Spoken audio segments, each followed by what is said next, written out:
Hello and welcome to Chapter 3. We've got some great examples of luminosity blending here. And keep in mind, luminosity blending is all about having things show up either in lights, midtones, or the darks. And in our first example, we're going to be adding a sky into an image. Now, this works especially well because the sky in the original photograph is really light in color, and the rest of the image is pretty dark. So we can use that difference between light and dark to just have another image of a sky kind of go right in there. And we can show you a few different techniques for doing this. So again, anytime you have a real difference between light and dark, luminosity blending is going to allow you to do all kinds of great things. And in this case, it's a little bit of compositing.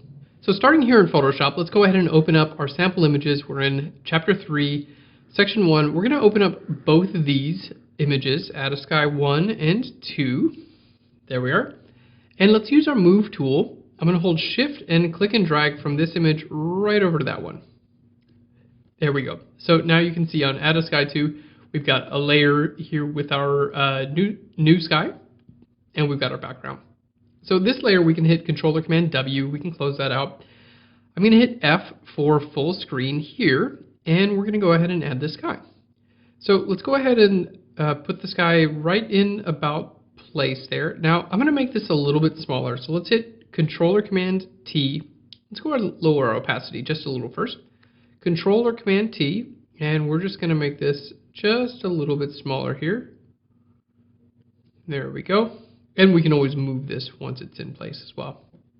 So now that we have our sky about in place, we have a few different ways to do luminosity blending. So let's start off with our blend if sliders. We're going to simply double click on this layer. There we are. And here in our blend if, we can choose our underlying layer. Do we want it to be invisible where it's dark or where it's light? Well, if you don't know offhand, like if this is still not clicking, it's not a big deal. Just grab these sliders and just kind of test it out. You know, is that the way we want to go, or is that the way we want to go? Okay, and that's going to be pretty obvious there. So let's go ahead and make this not visible where the dark areas are. So let's hold Alt or Option, and we're going to click and drag from the left to the right. Just kind of keep going there. Okay, and then we'll take this point and start bringing this from the left to the right as well. And we're going to go right to about there, and that looks really nice. Now, there are a couple areas like the flags that are not 100% perfect, but we'll take care of those in a second. So let's hit OK, and we can see the majority of our work is done for us, which is really cool. Now, one thing I do want to add is a layer mask here, because, for instance, it's visible over top of like this sign here. Okay, so we'll just paint black on our layer mask over top of that sign and kind of any of these other areas where the sky is showing up where we really don't want it to show up. But this is a very quick process. There we go, showing up a little bit over that building in the background. Now, the other thing to note is when we add a sky to an image, if the sky in the original photograph is really light in color, you don't really want to add like a very dark sky to that. It's just not going to look realistic. For instance, like if we grab a levels adjustment layer, I'm going to clip this and then like make this sky really dark. You know, that's just not going to really look that realistic. Normally, you want to kind of match it a little bit more. So we are adding a sky here, but I'm just going to make the sky just a little bit lighter. There we go. I still want all this nice detail in the sky, but by making it, you can see this levels adjustment layer. By making it a little bit lighter, it's just going to look a little bit more realistic because we've got reflections in the car windows and things like that. So that's just a little tip there. Now, this levels adjustment layer is clipped to the sky. You can see there's a clipping mask here. You can right click.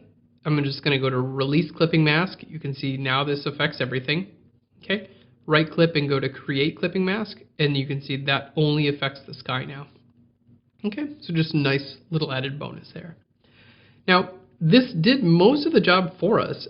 You can see there are maybe like a couple little areas where it just like didn't do, you know, like for instance, this building in the background here, because it's so light in color, it's actually like some parts of it are almost like lighter than the sky. Okay, so in those cases, what we're going to do is I'm going to just grab like our polygonal lasso tool. There we go. And we'll just pull this right around there. And I'm just going to go kind of straight down there. So we'll make a selection, and then we just fill this with black on our layer mask. Okay. So we'll hit Shift Delete, which is the keyboard shortcut for the fill dialog. We go, our contents are going to be black. There we go. That just makes the sky not visible right there. Okay. We had a little bit of the same kind of deal with this building in the background. So let's just grab our, here we go, grab our lasso tool.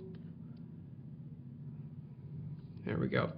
Now this definitely works best when we have like mostly dark elements in our foreground. If we have a lot of light elements in our foreground, again, remember we're kind of playing with the balance of light and dark here. There we are. So the darker elements in our foreground. You know what we're also going to do here, just to help this look a little bit more realistic, I'm just going to click here on, we'll add another levels adjustment layer actually. So let's add a levels. Option Command G is going to clip that to only be visible where the sky is. So you can see that little down arrow there. You can also, by the way, just click on this. There we go. So I'm going to make it a little bit brighter.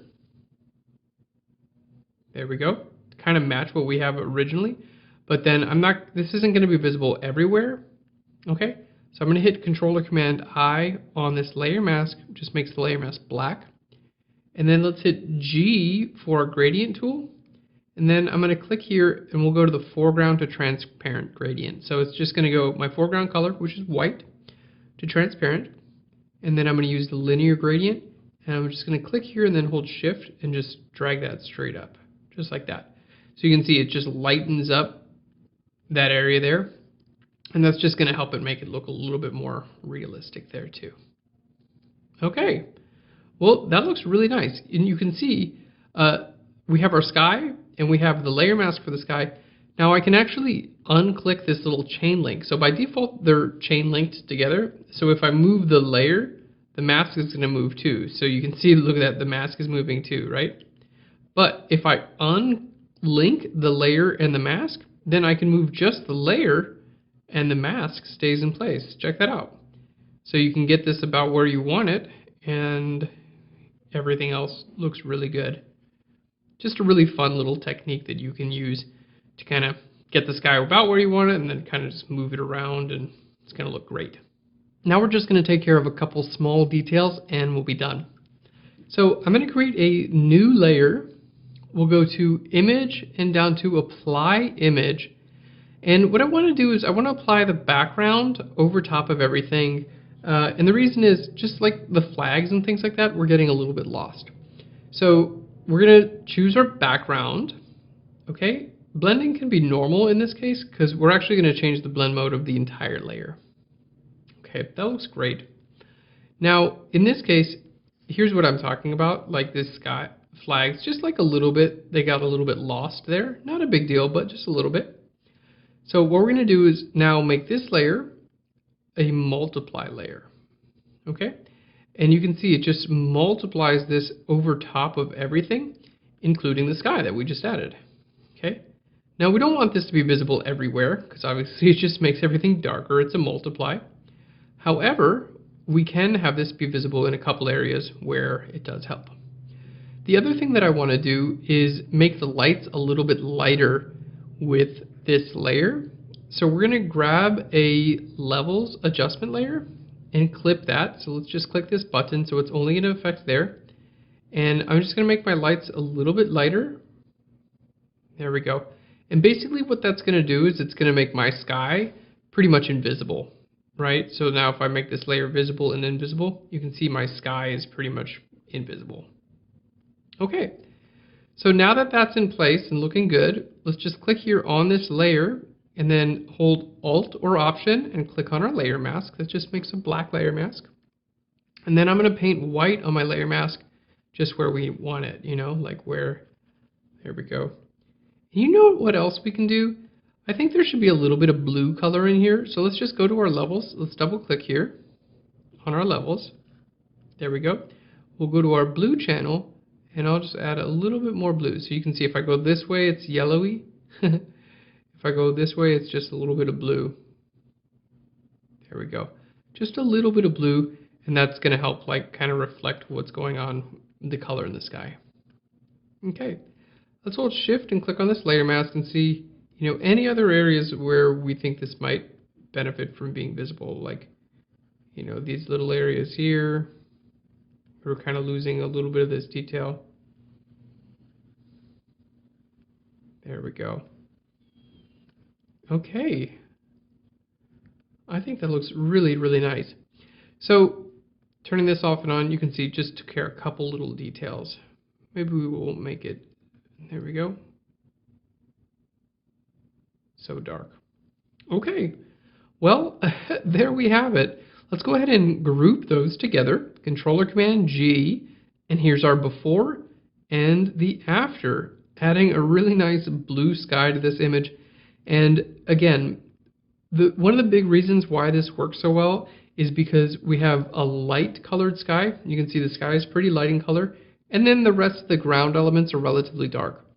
So that took care of most of our work just using the blend if sliders. And then where we had some light areas, like this building here was a little bit lighter, that's where we wanted to mask out. Because keep in mind, we're using the difference between light and dark, so any areas that are a little bit lighter, it's not going to work as well. But a simple layer mask, and we're good to go. It's super realistic, and it really just took a couple of minutes. So if you've ever got a photograph with a sky that's just too bright, you can use this technique. Just take you a couple minutes and put in your own sky. In our next section, we're going to show you how to dodge and burn using luminosity blending in Photoshop. Thanks so much. I'll see you in the next section. Bye, everyone.